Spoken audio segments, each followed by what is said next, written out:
Hey, it's Dave. March 11th, out of the property again. Of course I am, that's where I am. That's why, otherwise I wouldn't be making a video.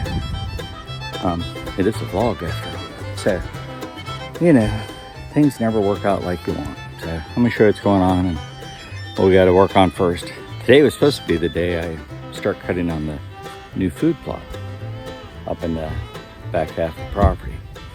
Hopefully we'll get there, but right now I gotta deal with this. So hold on a minute. So I have this little piece that is actually the focus, the stem for the tire, but not just the little stem piece came out, the whole tube. So you got a big old, basically you end up with a big hole in your tire.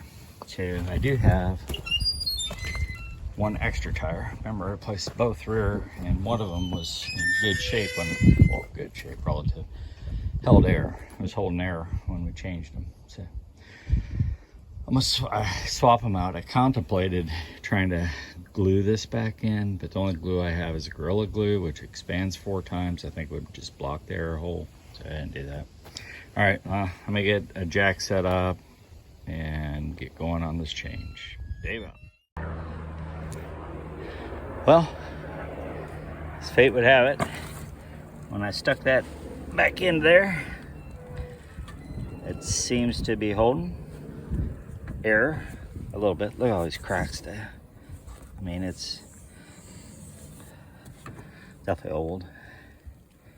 Drywall. A little concerned about this right here. So, anyways, what made me think to do that was the spare that I was going to put on. When I pulled the thing off to air it up, it did the same thing. And I've never seen a tire do that, but just it pulls the hole. What the heck? I've never seen that. Because when I went to unscrew it, it doesn't unscrew, the whole thing comes out. So I gotta research that, see what that is all about, or think about new wheels. One of the two. All right, I did bring my air compressor, so I'm gonna blow out the engine compartment with some air real quick. Well, I got the air compressor here. It's real noisy, so I'm not gonna film it. But anyways, that's where we're at right now. Dave out. So I've been thinking a ton about how to do this food plot. Given that, you know, limited amount of time that I got, and how can I get the most bang for my buck. And so I decided that, well, a couple things. Hold on a minute. All right, so here we are. And let me orientate you. We're in front of where the UTV was. There's the tree stand.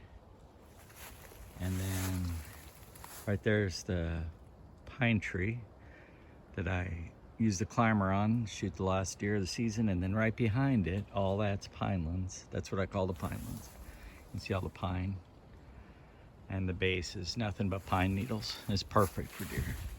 Here, over here, we're gonna climb up in the tree stand here in a second, you can see, but all this is short tree, easy takedown, and it can be really wide open. So, but I don't have a huge amount of time left. Spring, even though today's nice, I mean, I know we might get another cool day or so, but spring is springing. So I'm thinking to run a strip, food plot strip, along this natural edge. The deer walk this path right here, and so right along this edge, make a strip as far, I don't know, good ways down as I can go. I'm not even gonna predict. And then try to make a turnaround wide enough to turn the UTV around, and then do the same up here, up at this end. So, but let's take a look from the tree stand so you can see why I like this spot. Hold on a minute. All right, we're up in the tree stand, and just look at the canopy. See all the treetops? So it's like that for a pretty good area around here. And it's, excuse me for the jump, but behind me, it's nice and flat. So eventually, the tree stand won't be here, but we'll clear out all this behind and then tie into this strip that I make this year. So it would end up being like an L end of day. Try not to take down any of the big trees back here that I can. The fact that there's so many oaks complementing the pines are part of what makes this very attractive to the deer. So I want to be respectful of that too. So anyways, that's why I like this when I saw it up here. I hope this gives a view you can appreciate. That you can appreciate, what I saw. So anyway, and then of course big cedar right behind me. But anyways, let's get down and get at it. Dave.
Say hey, it's Dave.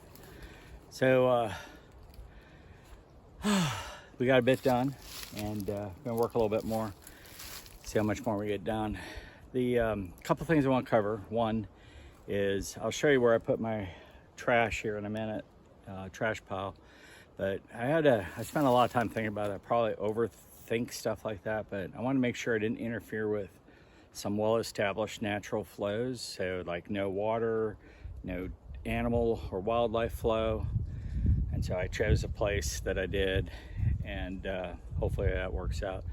And then the other thing, so I talked about doing a strip going that way, but it looks like we're gonna go this way, just because of the layout, the topography.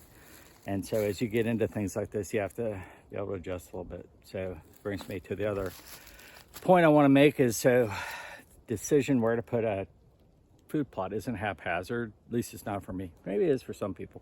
I spent a lot of time over here scouting the different areas, and what I was looking for was a place that had good potential for open canopy, had good new growth trees in it, and looked like it had been cleared before, so knowing that I could clear it. And then I wanted the topography not to be too inclined, but a bit of incline, so it was good drainage. And I wanted good cover from all around it, some natural trails and stuff, so the deer would naturally come through it and to it. And so that's why I chose where I did. And it will interfere some, with their natural habitat a little bit, because I'm taking away some cover, but they have plenty of canopy elsewhere. So anyways, I was, as I make great decisions like this, if you call it a great decision, I always think of the philosopher Delmar, who says, I'm with these guys. And that's kind of what the philosophy is. Meaning, hey, we have to adjust sometimes. Other than, I don't adjust where I choose the initial spot. But once we get in there, I have to adjust. And that's what we're doing. So anyway, Dave out.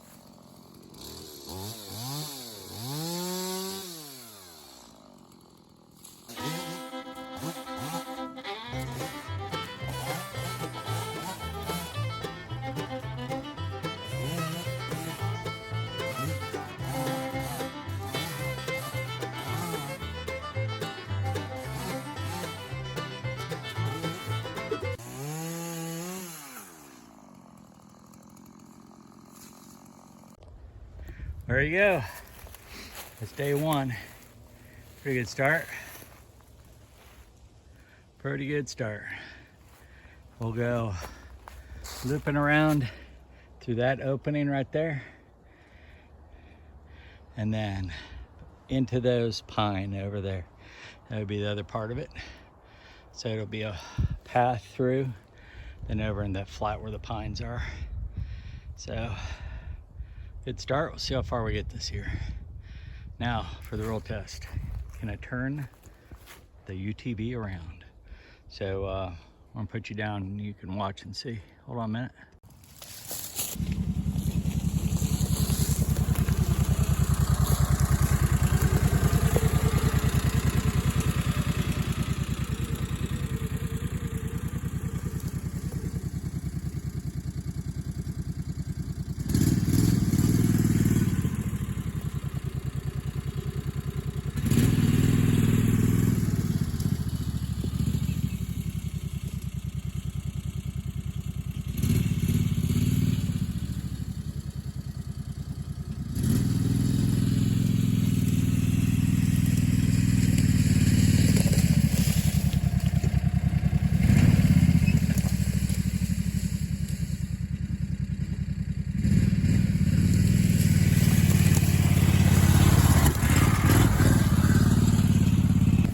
That's no good.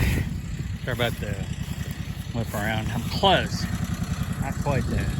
Need a turning radius of like a Econoline van here for that UTV. It is just like not a tight turn at all. So anyways, I can do it going back and forth. So even with the disc, it's still doable. But I can gain a little bit more right down there. And that's what I think I'll try. See if I can't carve out a little bit more and try to make it. And I'm wondering if I loop this way, if I can't do it better, so I take full advantage of over here. All right, let me turn around. Hey, well, what a busy day. Started out with some flat tires, and then for whatever reason, those goofy stems, I don't know why they pop out and stick back in like that. I guess it's so you can let the air out real quick. But they just stick right back in, and I didn't have any troubles with it. So I'm gonna look it up online when I get home. Never heard of such a thing. So anyway, that doesn't mean anything. There's a lot of things I've never heard of. So, like I always say, remember, make kindness your business. If you do that, share a little love, goes a long way. And I always thank you for tuning in. If you made it this far, I really appreciate it. If you hit that subscribe button, I'd appreciate it even more.